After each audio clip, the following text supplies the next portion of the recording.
Ever catch yourself looking at a couple that's been hitched for ages and thinking, how do they do it? I mean, after all these years, does that initial spark, that feeling of butterflies, does that just fade for everyone eventually? It's something you wonder about, isn't it? I mean, they built this whole life together, but there's something missing. Yeah, that warmth kind of disappears over time. It's not something people like to talk about, but we're going to dive into it today. It's a pretty common thing.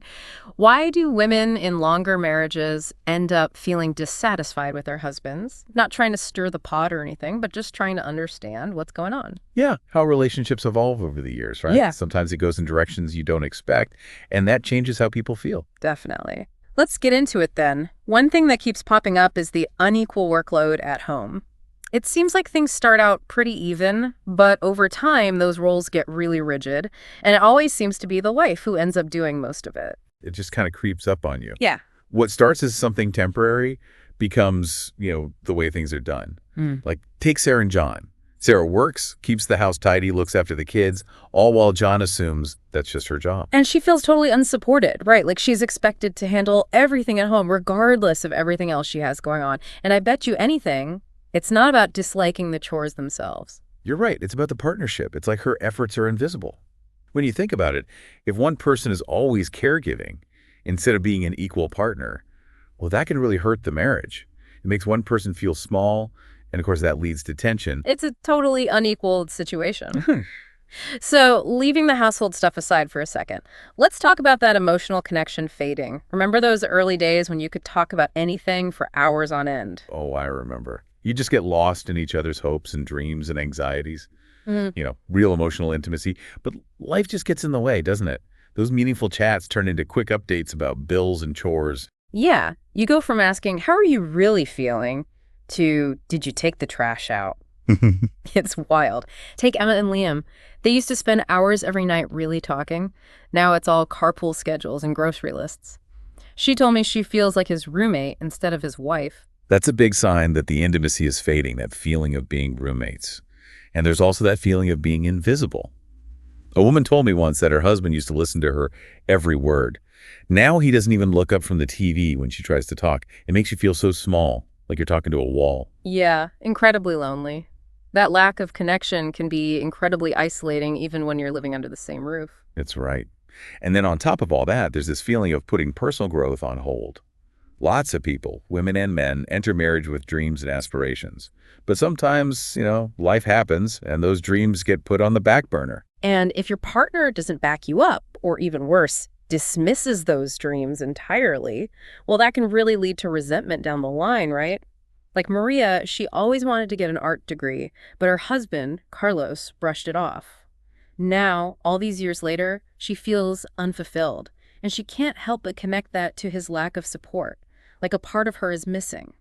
It's interesting, isn't it? Feeling held back can make you associate that unhappiness with the marriage itself. It's not just about missing an opportunity. It's about feeling stifled by the person who should be your biggest cheerleader.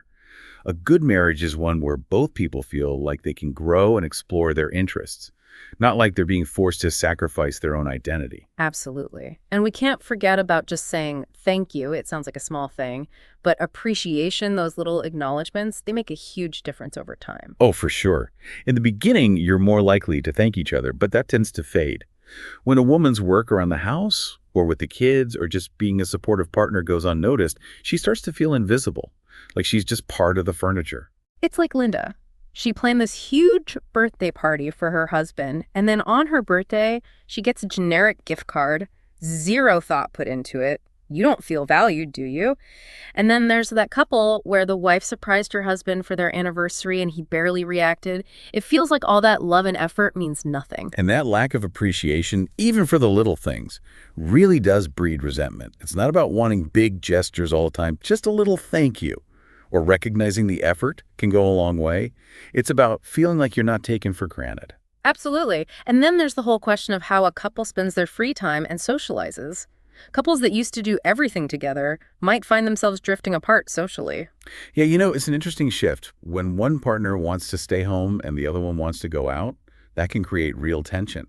The social one might feel guilty or resentful that their partner doesn't want to go out anymore. That's right, like Hannah and Mark. They used to go out with friends every Friday.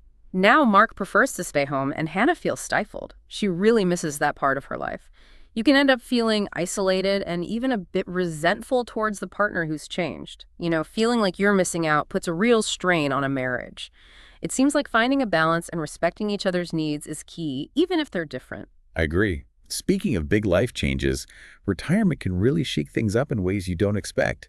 You're suddenly spending so much more time together, it can really disrupt your routine. That's a big one.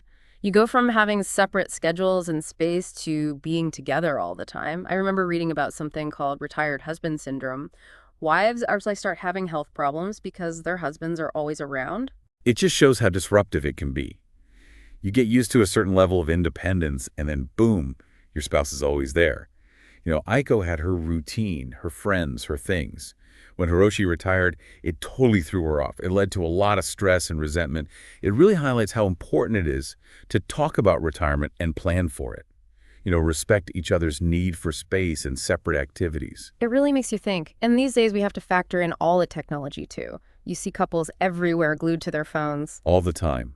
And unfortunately, it can be a real obstacle to actually connecting. When someone's always on your phone or tablet, it makes the other person feel ignored, emotionally distant, like there's a third person in the relationship. Sophie and Jack are a great example. Every night, Jack is on his phone, scrolling and scrolling, while Sophie just wants to have a conversation. She feels like she comes second to his phone. I even heard someone say, "I feel alone even when my husband's right next to me, completely absorbed in his phone." That's really how it is, isn't it? Absolutely. If you're always choosing the digital world over actually interacting, that creates a gap between you. Yeah. It seems like setting some boundaries around screen time and making time for face-to-face interaction is crucial. So important.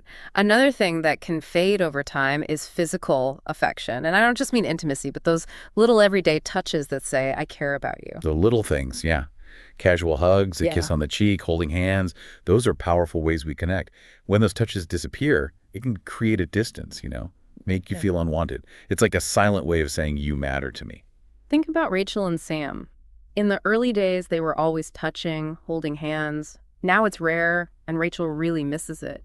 It creates a void in the relationship. Even small gestures can make a huge difference in maintaining that connection and feeling desired. Huge. And speaking of connection, something that can really damage that is when one partner criticizes the other, especially in public. It's a big no-no. Imagine Laura and Peter at a dinner party. Peter keeps making jokes at Laura's expense. He thinks it's funny, but Laura feels embarrassed and disrespected. Even if it's meant to be a joke, public criticism can really chip away at your confidence and damage the trust in a relationship. It can really hurt. Another woman told me how her husband would make snide comments about her in front of their friends and then just say he was teasing when she got upset. That kind of behavior can cause a lot of resentment and make someone feel insecure. You have to show your partner respect in public and in private. It's about being supportive. Exactly. And then there's the whole issue of disagreements. Some couples avoid conflict altogether, thinking it's the best way to keep things calm. But ignoring conflict just lets it simmer and grow. It creates more resentment down the line. Right. Take Olivia and Daniel. They barely argued. But over the years, all those little unresolved issues piled up. Olivia felt like she wasn't being heard. It's like a pressure cooker. Like sweeping everything under the rug, eventually you have a huge mess you can't ignore. I talked to a woman who realized she'd lost all respect for her husband because they never dealt with their problems directly, they just avoided them. Learning to address conflict, even when it's tough, is crucial for the long-term health of a relationship. Yeah, tension turns into resentment. And another thing that can erode trust is breaking promises, big or small. Oh, that's the worst. When someone constantly breaks their promises, it damages the whole foundation of the relationship. You can't rely on them anymore. Right. A woman named Natalie told me how her husband would always promise to fix things around the house, little things like a leaky faucet. But he never did. And each time, it chipped away at her trust. She stopped believing him. You have to be consistent, even with small commitments. It shows respect and that you value your partner. Absolutely. And then there's the drifting apart in terms of interests. That's natural. People's passions change over time. But if you used to share hobbies and those disappear, it can create a real distance, especially if those shared interests were a big part of your connection in the first place. Take Megan and Tom. They loved hiking together. But Tom lost interest and Megan kept going alone. That shared passion faded and they started to drift apart. It's important to find ways to maintain those shared interests or discover new ones. It keeps things exciting and prevents the relationship from going stale. For sure. And finally, you can't underestimate the impact of feeling unsupported during hard times. We all go through challenges. How you handle those as a couple can make or break the relationship. Imagine facing a challenge alone, even though you're married. It's isolating. You need to feel like you have someone in your corner. It's true. Fiona told me about her health problems. She was trying to live a healthier lifestyle. But Greg, her husband, kept his unhealthy habits and didn't support her at all. She felt completely alone. That lack of support during tough times creates a huge sense of isolation. It's like being abandoned by your partner. It's times like those that really test the in sickness and in health part of the vows. Looking at everything we've talked about, it seems like the key takeaways are feeling seen, appreciated, and emotionally connected. It's about nurturing that bond. Exactly. And remember, these problems usually don't appear out of nowhere. It's a gradual process. Those unmet needs pile up over time. It's the small things that make all the difference. The good news is these challenges can be overcome. Open communication, understanding your partner's feelings, and a commitment to grow together, these are all crucial. Definitely. You have to make an effort. Show appreciation for your partner. Be willing to adapt as life changes. Those are the ingredients for a happy and lasting partnership. So, thinking about all this, what one small change do you think would have the biggest impact on keeping that connection strong and preventing resentment from creeping in? It's something to think about, whether you're reflecting on your own relationship or looking at the relationships around you. That's a great question, I think. Food for thought. It really is.